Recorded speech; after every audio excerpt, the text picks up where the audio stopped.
Assalamualaikum. Waalaikumsalam.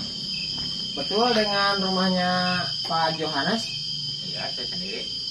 Siapa ya? Saya Jai yang direkomendasikan saudara Bapak untuk datang ke sini. Oh, sama. Bentar. Ini teh.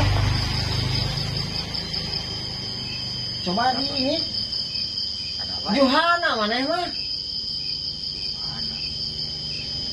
Nod mana lah? Oh, Jai. iya. Astagfirullah, Kang. Jadi pengusaha mah sekarang. Johannes namanya. Dulu mah teman kecil atau ini mah. Aduh, boleh saya duduk atau ini teh? Aduh. Gimana? Sudah sukses? Ya, alhamdulillah lah. Si Senod ini teh kalau di kampung mah dulu teman saya kecil. Kenapa sekarang jadi Johannes namanya, Kang? Aduh. Ya, namanya yang udah sukses mungkin nama juga ganti. Oh, ganti nama karena udah sukses ya. Di kota ya, jadi Johannes ya. Saya bingung. Jadi saudara bilangnya sih saudara istrinya Pak Johannes gitu ke saya, katanya merekomendasikan saya suruh menemui rumah beliau gitu. Aduh, Kang, ini Kang Amin apa Kang Jai. Odon? Enggak Jai. ya yang merekomendasikannya. Oh, Kang Odon. Kang Odon. Iya. Oh, Saya tejai menyapa ke saya tuh. iya. Duh, Nah, dia masih teman gak kecil inget teman Iya, kecil iya. dulu kita main di sungai. Oh, Astaga, gimana? Ada permasalahan apa ini? jadi gini, sebenarnya ya Katanya istrinya gitu ya. istri saya Gimana istrinya? payudaranya itu mengecil gitu sebelah Payudara mengecil sebelah. dan udah berobat dokter kemana-mana lah gitu lah. Iya. Katanya sih secara Medis. medis kurang paham juga mereka gitu dokter itu Itu tiba-tiba mengecil atau ya dalam waktu yang bertahap gitu. bertahap gitu ya. Itu misalkan tanda-tanda yang lainnya sakit atau keluar apa gitu. Ya semacam sakit katanya Ada pendarahan gitu. Oke, sahabat-sahabat, Masya Allah, ini saya juga kaget ketemu teman waktu kecil.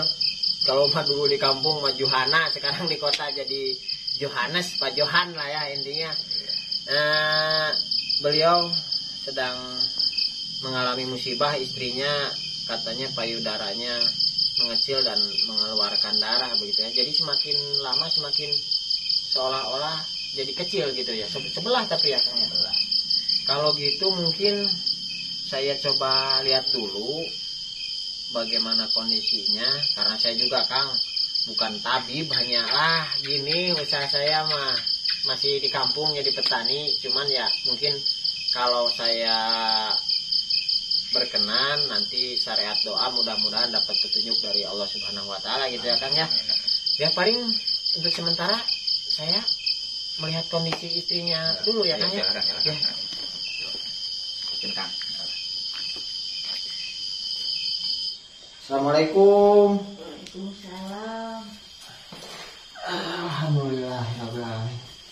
Nih sahabat-sahabat juga rekan-rekan, istrinya dari Bapak Johan yang sedang mengalami ujian dari Allah Subhanahu wa taala dalam kondisi kurang sehat ya Bu ya. Sakit yang dirasakan apa ini Bu? Ya jadi ibu ini ada merasa sakit di bagian dada ya sahabat-sahabat, yang katanya bagian tertentu menjadi lebih kecil dan mengeluarkan darah ini.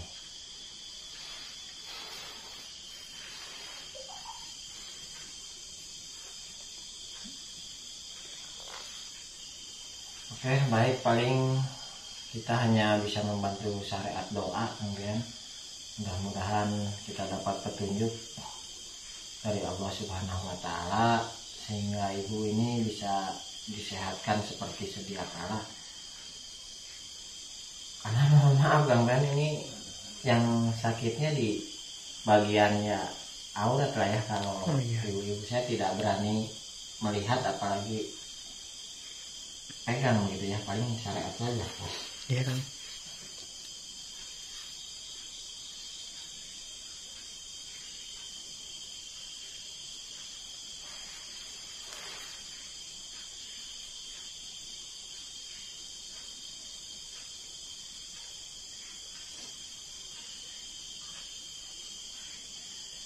Bisa lebih ini kan, lebih dekat lagi kan ini kan.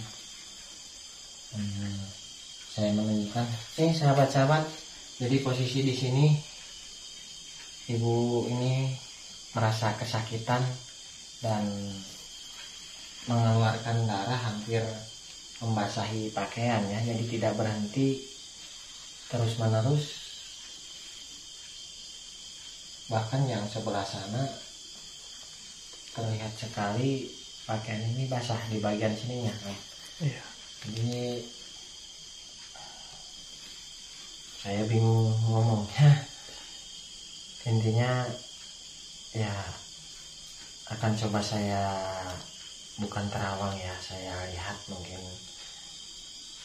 barangkali ada sesuatu yang janggal, karena menurut informasi dari Pak Johan sudah cek medis ke beberapa rumah sakit ternama, namun hasilnya tetap sama, tidak bisa disembuhkan dan tidak ada diagnosa yang mengarah ke penyakit yang aneh, bisa dikatakan seperti itu ya.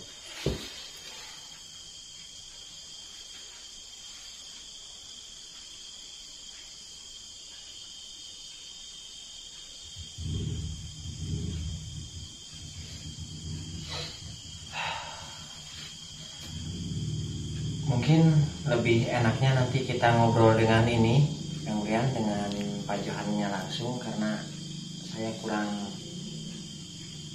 bisa menjelaskan kalau posisi dengan ibu yang sedang sakit ini ya. Mudah-mudahan ibu cepat sembuh, sehat seperti sedia kala ya Bu. Nanti segala sesuatunya saya bicarakan dengan suami ibu ya Bu ya. Saya kurang enak ini. Oke, kemudian kita ngobrol dengan Kang Johannya langsung.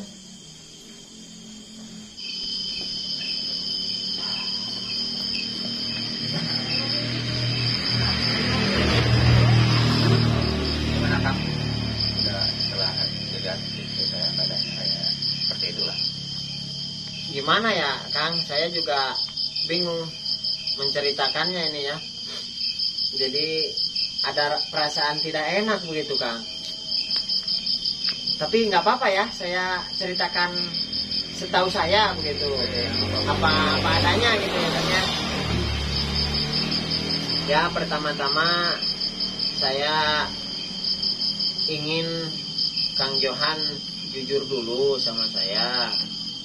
Mungkin ada sesuatu rahasia yang disimpan begitu Kang, tanpa diketahui banyak orang. Mungkin kalau berkenan.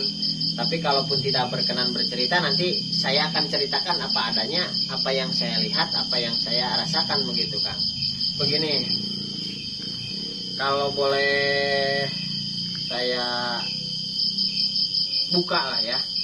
Jadi intinya keluarga Kang Johan ini, si istri itu, mohon maaf tapi ya Kang ya, saya jadi nggak enak ya.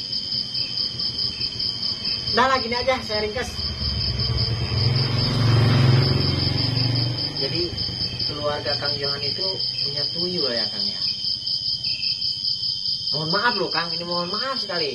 Karena saya tadi masuk ke dalam rumah, saya dalam penglihatan batin saya melihat ada dua sosok makhluk kecil yang orang biasa menyebutkan itu tuyul Kang. Gimana itu Kang? Itu ada kaitannya masalahnya gitu. Sudah berhubung Kakang mungkin sudah tahu gitu ya. Iya ya. Ya udahlah, saya mengakui. Ya. Nah, emang saya melihara tuyul. Tuyul. Nah, oke, baik kalau sudah seperti itu, begini Kang, saya ceritakan riwayat penyakit istri Kang Johan ya. Jadi payudara istri Kang Johan itu rusak karena menyusui makhluk tersebut Kang. Jadi sebetulnya tuyul itu apa ya, dikasih makannya itu kan dengan susu. Walaupun secara itinya kelihatan air susu, tapi yang dia minum itu darah Kang. Jadi mau tidak mau rusak itu. Sekarang badannya pun, mohon maaf ya, badannya semakin kering, semakin ya itu. Rusak itu tidak akan terdeteksi kalau secara medis Kang. Itu menurut saya. Terus kira-kira gimana ini Kang jalan keluarnya supaya istri saya bisa sehat lagi, terus kehidupan saya juga tenang lagi. Tenang gitu, lagi. Seperti dulu lah sebelum saya melakukan pesugihan ini. Iya. Alhamdulillah kalau Kang Johan sudah mengakui dengan jujur apa yang Kang Johan perbuat ya terkait ritual pesugihan tuyul. Mungkin kalau saya hanya bisa menyarankan seperti ini Kang. Intinya yang pertama Akang harus memutus dulu perjanjian dengan bangsa seperti itu Kang. Itu pasti ada medianya, ada barang yang Akang simpan di rumah. Itu yang pertama. Yang kedua, terkait kehidupan yang tenang, bukan saya mengajari atau menggurui ya Kang. Kalau bisa, sekarang hitunglah jumlah harta Kang Johan, omset Kang Johan yang didapatkan dari hasil seperti itu ada berapa. Itu otomatis ratusan juta kan ya. Nah, itu kalau bisa diuangkan atau dibuang lah, dalam artian itu dibuangnya terserah mau di sodakohkan atau mau diapakan ke orang lain silahkan Kang. Saya tidak akan ikut campur terkait masalah itu. Tapi kalau bisa dijual, kembali ke nol gitu Kang. Jadi harta-harta yang itu kan haram ya Kang, mohon maaf loh Kang. Dapatnya dengan cara yang seperti itu. Insya Allah kita mulai dari nol, taubatan nasuha, insya Allah kehidupan kita juga akan lebih tenang lagi ke depannya begitu Kang. Itu gimana kalau mau dilaksanakan? Insya Allah nanti saya bantu syariat doa menggunakan air kelapa hijau, insya Allah bisa kembali sehat kembali istrinya Kang Johan. Daripada Kang sekarang gimana Kang, mobil Kang punya 4 ya, tanah luas, sawah, perusahaan banyak, tapi kan kehidupan seperti ini Kang. Itu karena jalan untuk mendapatkan hal itu ya mohon maaf Kang, itu jalan yang salah kalau menurut saya. Mohon maaf loh ya Kang ya. Tolong dibantu aja Kang ya, saya udah Insya Allah udah benar-benar bulat ya, kembali ke jalan yang benar gitu. Alhamdulillah insya Allah akan saya bantu. Tapi ini dikontenkan tidak masalah ya Kang, saya buatkan live ya. Ya oke, ini juga mungkin ada manfaatnya bagi sahabat-sahabat juga rekan-rekan Kang Jai dimanapun berada. Itu tadi sedikit cerita yang mungkin ya memilukan ya. Jadi intinya Kang Johan, sahabat Kang Jai waktu kecil, Johana lah hese, no hese. Ya, seorang pengusaha sukses yang ternyata di balik itu kehidupan dia tidak bahagia karena harta bendanya didapatkan dengan jalan yang tidak sesuai dengan ajaran agama, mungkin seperti itu ya. Jadi pesan Kang Jai buat sahabat-sahabat semua, janganlah menghalalkan segala cara untuk mendapatkan harta benda begitu ya. Lebih baik kita hidup seadanya tapi enak makan, enak tidur lah ya, intinya seperti itu. Mungkin itu yang bisa saya sampaikan ke Kang Johan. Mudah-mudahan kedepannya Kang Johan bisa lebih baik lagi begitu ya Kang. Kiranya itu saja yang mungkin bisa Kang Jai sampaikan. Kurang lebihnya Kang Jai mohon maaf apabila ada tutur kata yang kurang berkenan di hati sahabat-sahabat juga rekan-rekan Kang Jai semuanya. Itu semata-mata karena Kang Jai sifatnya hanya manusia biasa. Kebenaran hanya milik Allah Subhanahu wa taala. Billahi taufik wal hidayah. Wassalamualaikum warahmatullahi wabarakatuh.